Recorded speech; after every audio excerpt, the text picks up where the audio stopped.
Hello and welcome to a ASMR. Chess. And boy, do I have a great video for you today.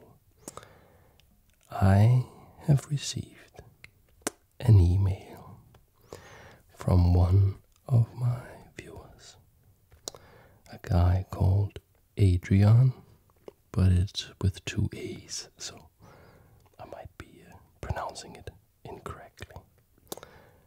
But he just has this cool story I'm going to share with you. I'm going to share with you. Adrian writes, Dear ASMR Chess, I recently had the chance to play a few games with a friend of my grandpa, Roland Beyen, who is rated 2275 and is aged 85. This is an old man. It was honestly a great experience and I learned a lot from it. The end result was 2.5, 1.5 for him. So Adrian, if you are watching, that's pretty well done. Like you snatched 1.5 point from a guy rated 2275. That's really good. After these games, Adrian continues. He proposed to show me one of his best games, and I'd love to share it with you.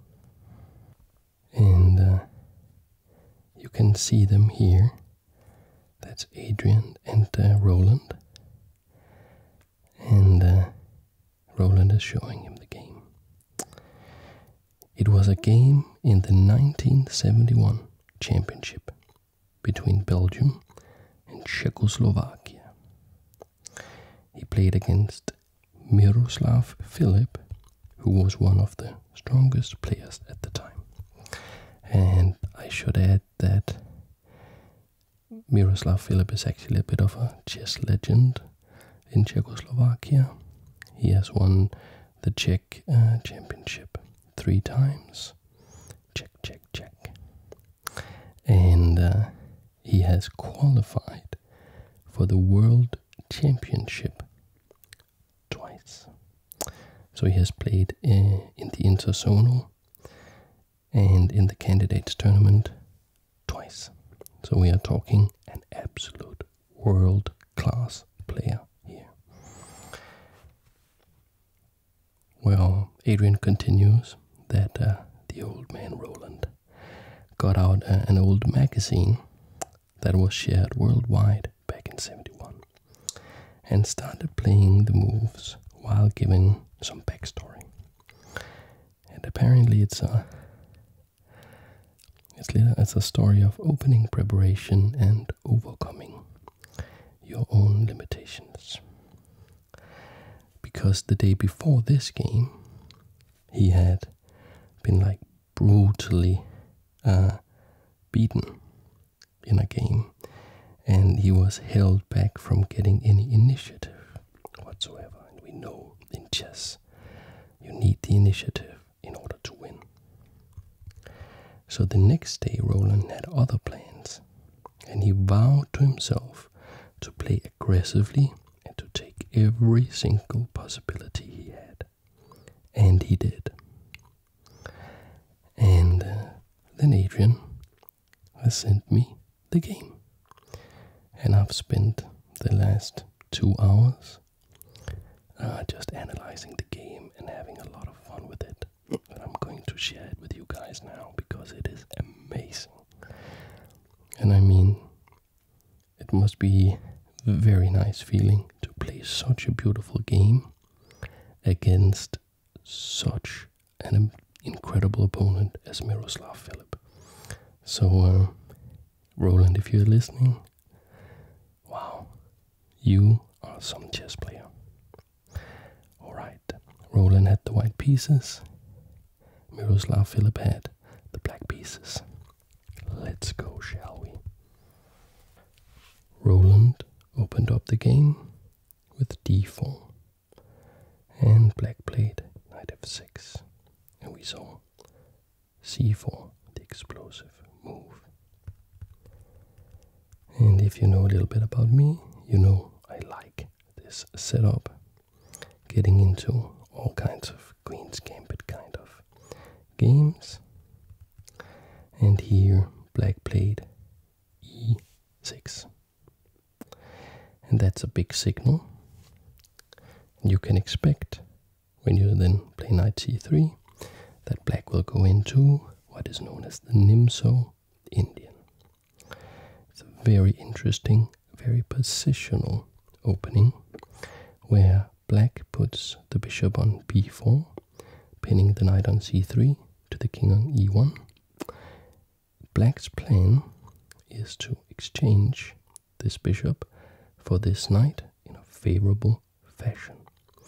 So giving up the bishop pair is dangerous, because when this bishop goes, there is nothing to oppose the dark squared bishop of white, and the dark squares will be more under white's control. So why could black be interested in this? Why is this a top opening? Well, let's see. Roland showed that he came prepared and played f3, the Kamok variation of the Nimzo Indian, is this called. And here black shows what strategy black is using with c5.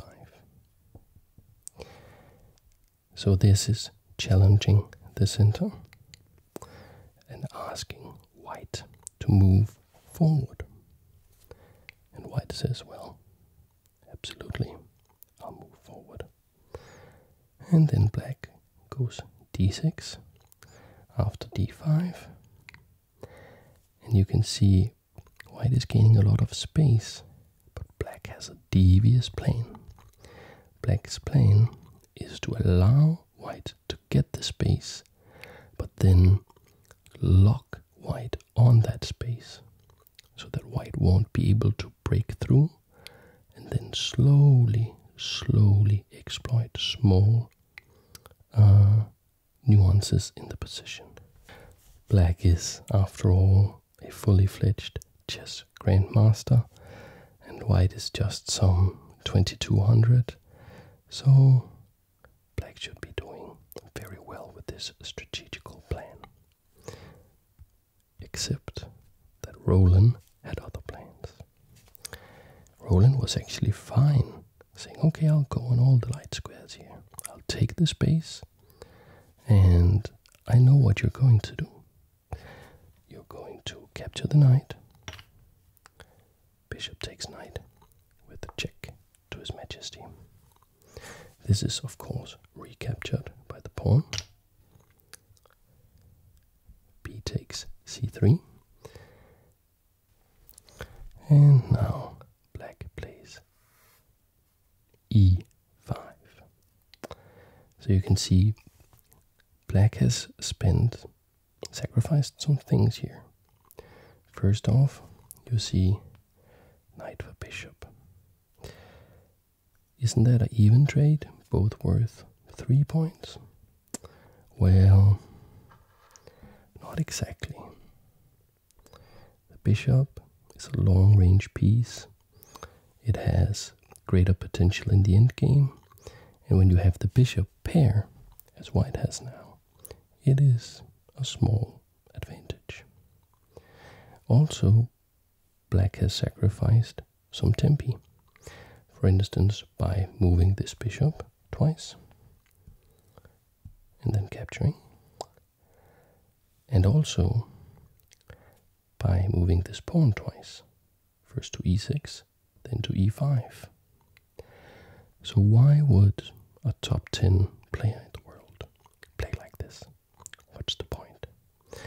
Well, the point is to see this pawn is very weak, and the general structure here on the light squares is very strong, very hard to break down, and very advanced, but it's also immobile. They can't move. We have 4 pawns here, and they can't move. So black is saying, okay, I'll sacrifice a little bit of advantage with the bishop, a little bit of tempi with the pawn, but I'll lock you in your step.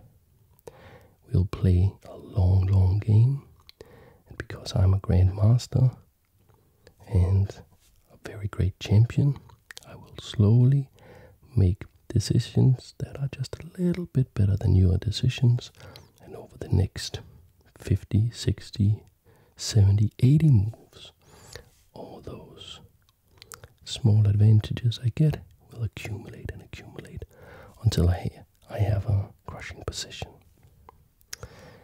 At least that was his plan. Roland felt differently about this. He played bishop d3. We then saw a typical maneuver from black. Knight bd7. Players are developing their pieces. Knight e2.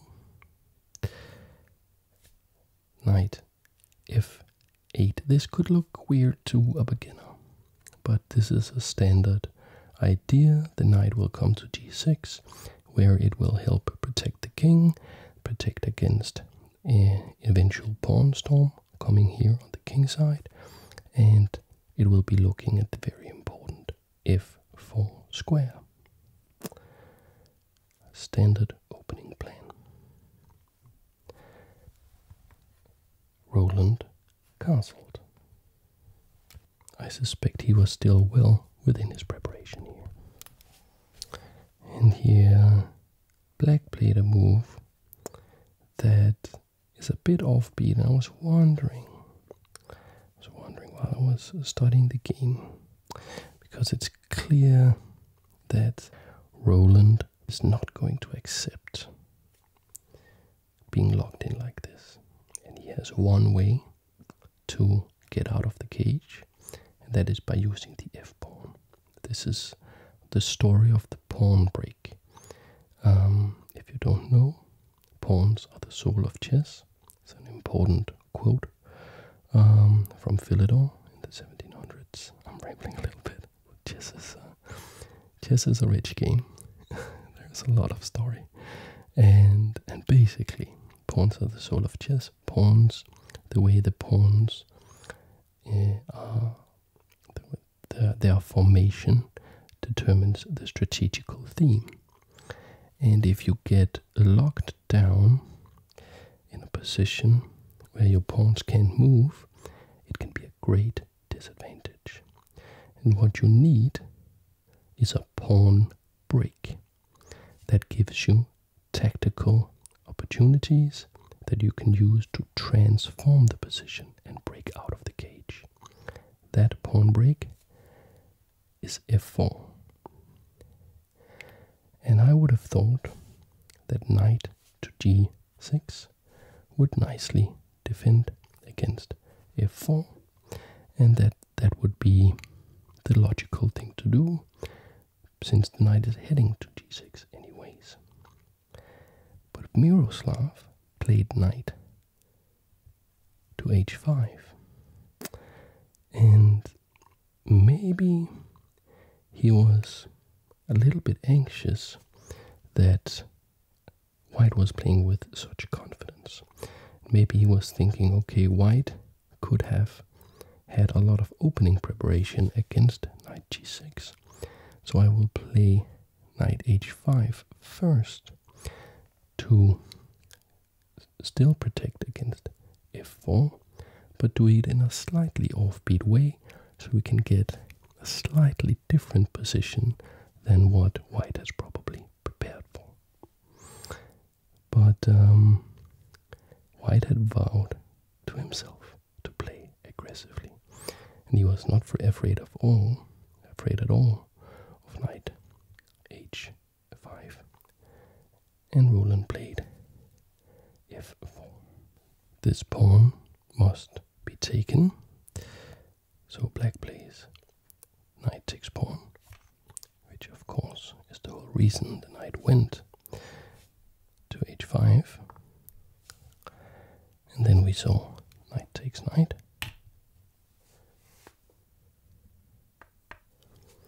Pawn takes knight. And bishop takes pawn.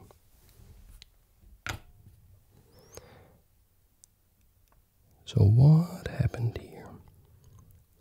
What happened was that the f-pawn made a pawn break, exchanged itself off for the e-pawn. And now the structure, the pawn structure, has changed. Now the e-pawn here is free to move. Alright, so the f-pawn was used to make a dent in the setup, in the defenses here. Get rid of the e-pawn so we can now advance, and so we can free up these pawns. We saw knight g6, looking at e5 and attacking the bishop. And Roland, true to his promise, kept on pushing, kept on playing aggressively. Here he played the absolute best move, because I actually checked a lot of these positions with the chess computer, just to see how well it holds up to like very serious analysis. And the best move here, and the only way to keep on pressing for an advantage, is queen h5. And what this does, it does a lot of things. Gets the queen closer to the king, and it is looking at e5. So that when we play e5, we now have two pieces defending. So the queen looking at e5, Roland wants to play e5. Miroslav says, nah, let's protect that. Let's defend against this oncoming attack. Because you can see these pawns, they're getting dangerous. He didn't manage really to contain them in the way he had hoped. And here actually, even after queen e7, Roland still played the aggressive move, the pushing move, the move where he stays true to himself to play as aggressively as he can, and incidentally, the best move. He played e5, pushing on. We have to do something about it. Black thought, okay, I'll exchange this bishop, I'll exchange this knight for this bishop, like so. Now I no longer have the disadvantage of having only one bishop, because now you only have one bishop as well. Also, the bishop here on f4 was defending e5, so one less defender. Roland, of course, recaptures with the rook, like so. And here, Miroslav does not want to play pawn takes e5, because he would be hit, rook to e1, that would immediately threaten e5, and it would be very hard to defend against that, with the queen and the king lined up against a rook like that. It's not something you want. Also, there's a potential problem with the queen and the rook coordinating on f7. Let's just diffuse all of that. We don't want to deal with that. So what do? We play g6. Okay, it's a good move. It attacks the queen, blocks the diagonal towards f7, and it also forces the queen away from the protection of e5, because you can see g5 and f5 are both defended. So the queen went to h6. And now Miroslav captured the pawn, like so.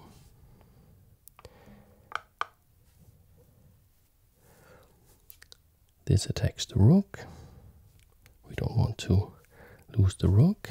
Roland, of course, had foreseen all of this. Played the best move again. Rook to e1.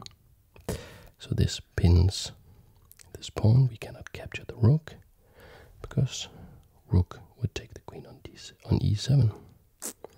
Okay. And we actually see,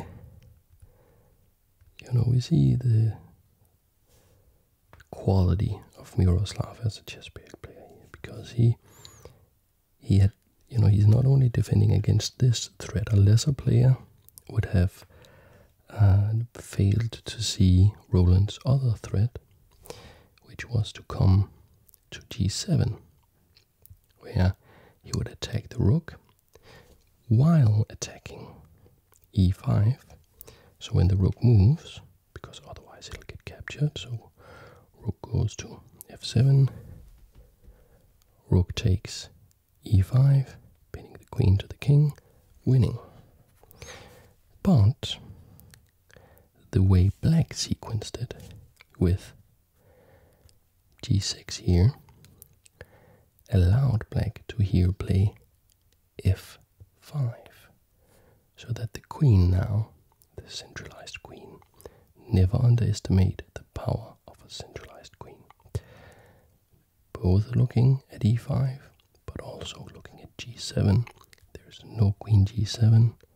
We can capture that. And there's a lot of pins going on here. Cannot capture here because of this.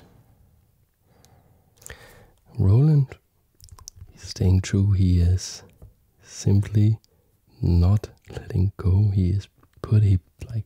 From the very beginning, he put his foot on the gas pedal, and he just kept on pushing those pieces forward against the black army.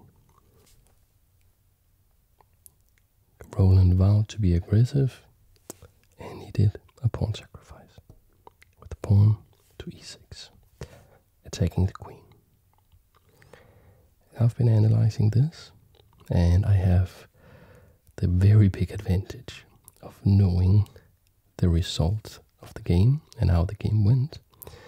And I think black's best chance, the best black can do here, is to capture this pawn and to accept that the queen will now be on the same file, or the same rank as the white queen, so that this pawn will now be pinned, so that when we see some sacrifice here on f5, we cannot capture, because we will lose the queen, and just accept that the queen is exposed and that there will come some rooks to the open d file and attack the queen and win some tempi, and just accept, okay, I won a pawn, but I can probably defend this if I just play very accurately. That was the best. I'm pretty sure that was the best strategy here. Miroslav instead played queen f6, saying, no, I don't want your pawn, I don't want your initiative. I have seen that you are a strong tactical player. I have seen that you are very aggressive. You really are coming after me. I'm not going to let you have the satisfaction of having all these tactics. But I think actually they both missed a tactic here. I've been analyzing bishop takes f5 here, and I think that's a very interesting idea based on the fact that this queen is still exposed to this queen over here. This pawn is still pinned. And I think bishop takes f5 could be a very interesting move here. And Roland was undoubtedly thinking along these lines. So he was looking at this pin. This pawn cannot come up and capture here. This pawn, it has no captures, but it is also pinned by the rook. This pawn pinned by the other rook. So he was thinking along all these lines, and he was saying, you know what? I've been moving forward this entire game. Let's continue moving forward. And he played g4, threatening to capture here with much the same idea as with bishop takes f7, f5 I mean, because it's just exploiting all these pins and exploiting all this pressure. But here Miroslav again showed his class and said, okay, I am actually going to ignore, in quotation marks, this very aggressive move here with g5, with g4, and I'm going to move king to d8. And that could look like a weird move, maybe to some of you, but the point is that the king wants to get out of the very nasty file here from the rook. The king wants to move so that this pawn is now actually threatening to capture the rook on f4. So here Adrian did something, or not Adrian, Roland did something that he has not been doing a lot of in this game, and that is he moved a piece backwards. And I think he could have maybe just been aggressive and played g takes f5. It's very, very risky because you're giving up the rook. And there's like, I analyzed this position for like 15 minutes. And I'm not saying that I wouldn't have played rook f1. I would, because it just feels safer. Because you're really, if you play g takes, like you're betting the house, you're betting the boat, you're throwing in the kitchen sink. And you feel like you're really retaining your strong attack with rook f to f1. But g takes was interesting. Problem with that backwards move was that now white is giving black a little bit of space now.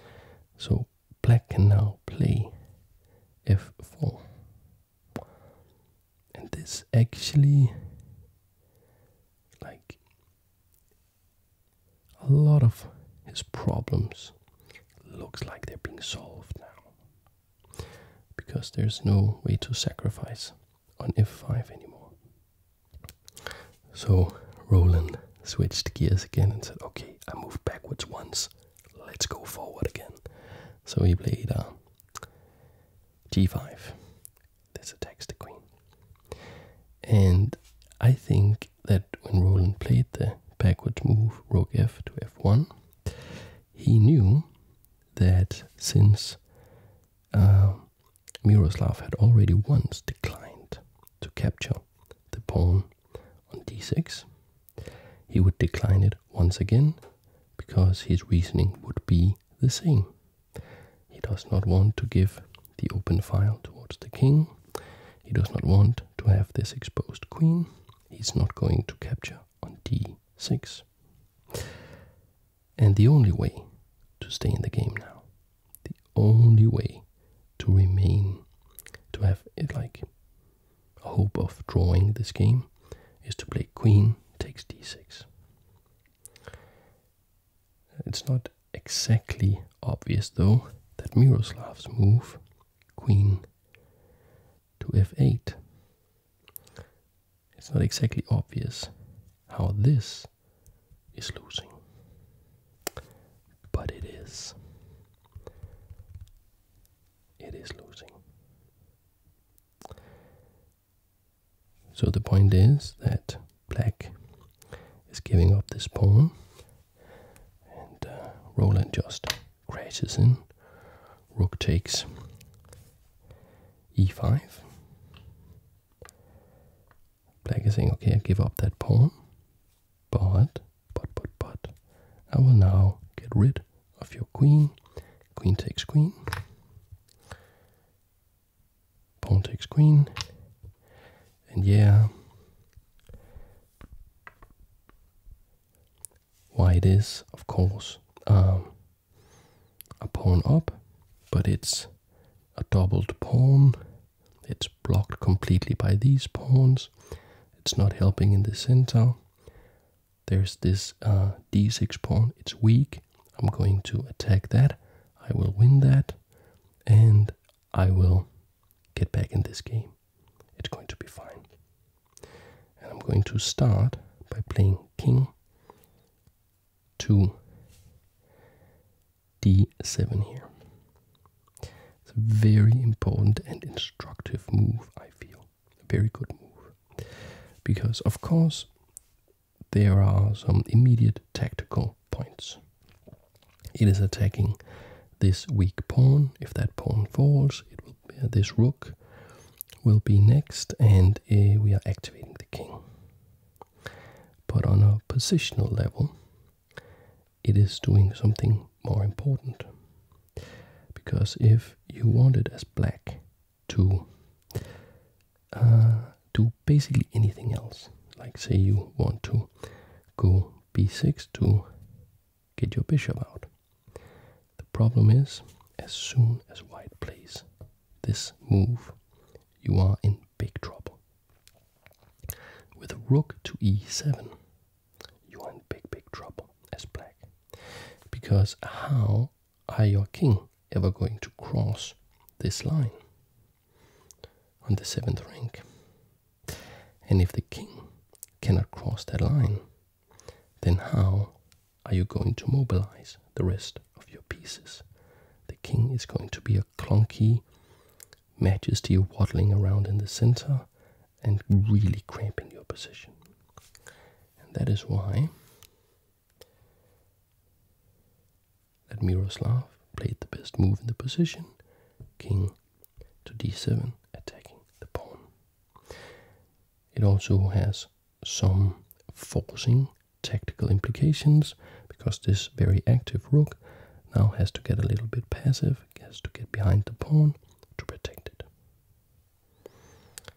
And this gives Miroslav some time. He can now play rook to f8. This protects his very advanced f-pawn that was under fire from the rook, and also it allows him to get in route to protect the very important e7 square, because now Roland plays rook e1, and here it's important that Miroslav can play rook f7 so the check doesn't land from the rook. And here Roland played bishop backwards. It's a good move, but it's not the right move. He played the bishop back to c2. The point is, it can come to a4 with a check. There's not much you can do about it. You have only one thing you can do, and that is to play b5 to stop it. And here he could continue playing c takes b, and Roland could continue the attack. He would continue the very big advantage he has. But Roland remembered something. I think he remembered his vow. He had promised himself to be aggressive, to move forward. So what is this bishop doing, moving backwards? No, we're not moving backwards. We're moving forwards. And here, Roland played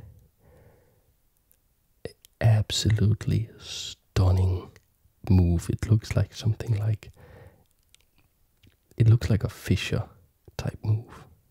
It's just, when I saw this, I was, I had been going through the game. I was like, okay, this is a really good game, and like Roland is doing extremely well against Miroslav, who's like a very, very serious opponent. And then I saw this combination that he just fired off, and it's just, this is a thing of beauty. He played bishop takes g6. Bishop takes g6. Bam. And the rook can't stay on the rank, because like we have everything attacked now. So there's nothing much to do. We have to capture the bishop. But that's good, right? We capture the bishop. H takes g6. What is this sacrifice about? Do you remember this pawn? And how black was sort of banking on the fact that, okay, white is up a pawn, but it's like a weak pawn. It's locked in and it's a doubled pawn. It's not going to be a big problem.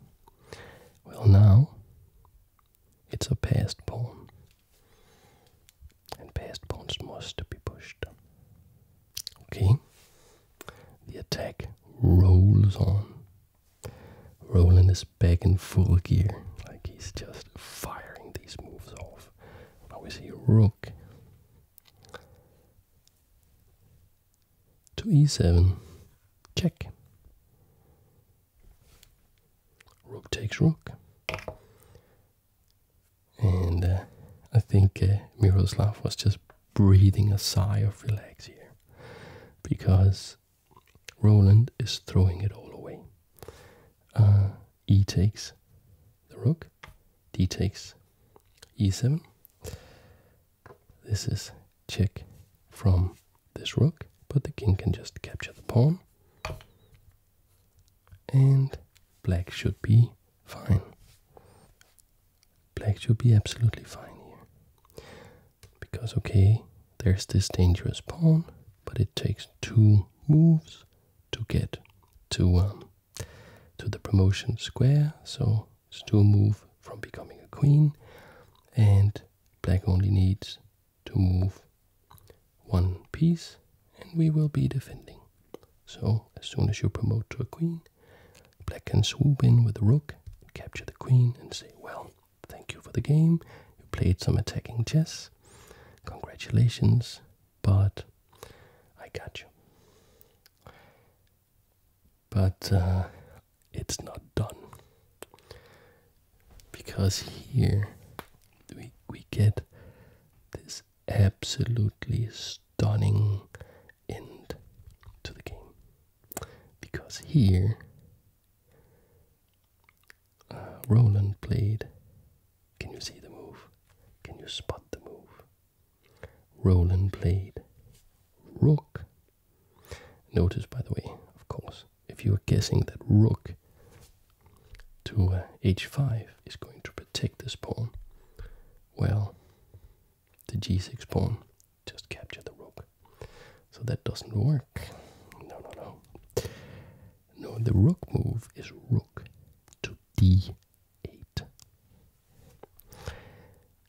Which is just, I can understand that old Roland at the age of 84, like when he met Adrian and they played some chess, I can understand why he said, can I show you a game I played? If I had played rook d8 against a 2-time world championship contender in chess. I would have been showing it to everybody who would listen. But now it's ASMR just showing it to all of you. And I hope you are enjoying it. Do you see the point of this move?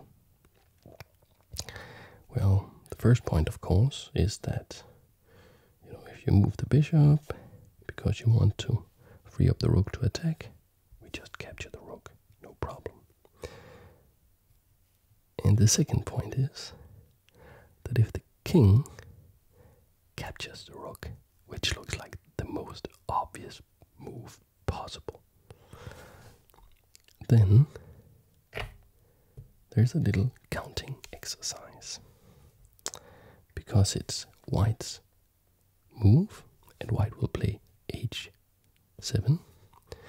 This didn't happen because Miroslav resigned after rook to d8, but we are just exploring what would happen. Play h7, and here's the counting exercise. How many squares are there left before white promotes and makes a queen? And how many pieces are in the way?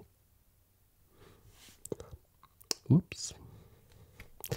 It's a simple counting exercise. Which is the larger number, 1 or 2? You simply cannot, there's simply no way. It's just there's no way to release this rook. This bishop can't get over to help. It's a light squared bishop. This is a dark square. There's nothing you can do. There's no way to prevent this becoming a queen. And if we take a little look at how the game could go, because I know a lot of you, get a little annoyed sometimes when, some grandmaster, I'm showing some grandmaster game and the grandmaster resigns, and then it's not obvious to us mere mortals why they resign. So I'll just show some sample variations here. Let's say that black tries to be really ambitious and say, okay, I will play bishop b7. This defends the rook. This means that when white promotes, makes a new queen with a check, I can play king c7. This protects the bishop protects the rook, and I have some activity. Okay, you have a queen, but I have 2 pieces. Let's go. And here, the simplest plan, like there are many ways to win. Many ways to win. But the simplest plan is just queen check, queen d7 check. King has to go somewhere where he protects the bishop, and you capture the g6 pawn.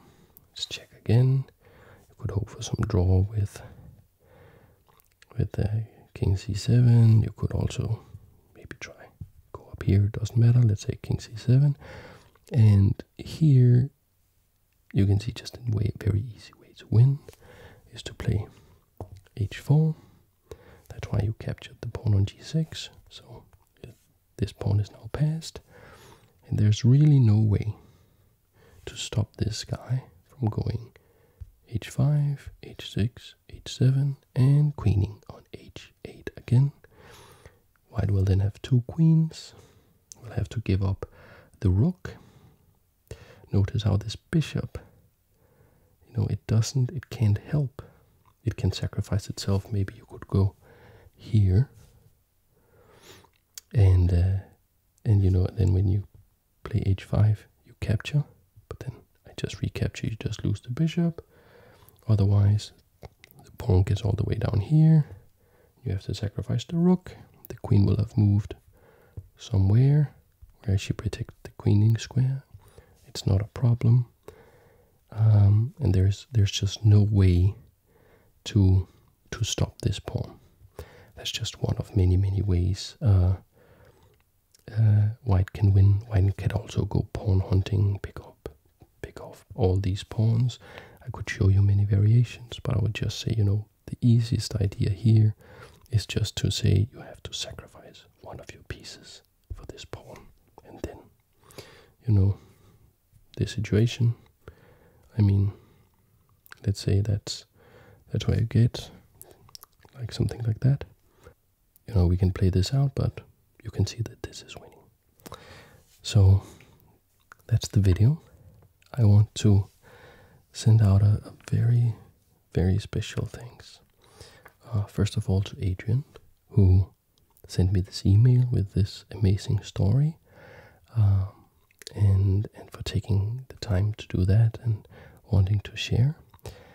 And I also want to extend like extra special thanks to Roland for giving us this piece of chess beauty and art. And it's an amazing game, and thank you for having played it.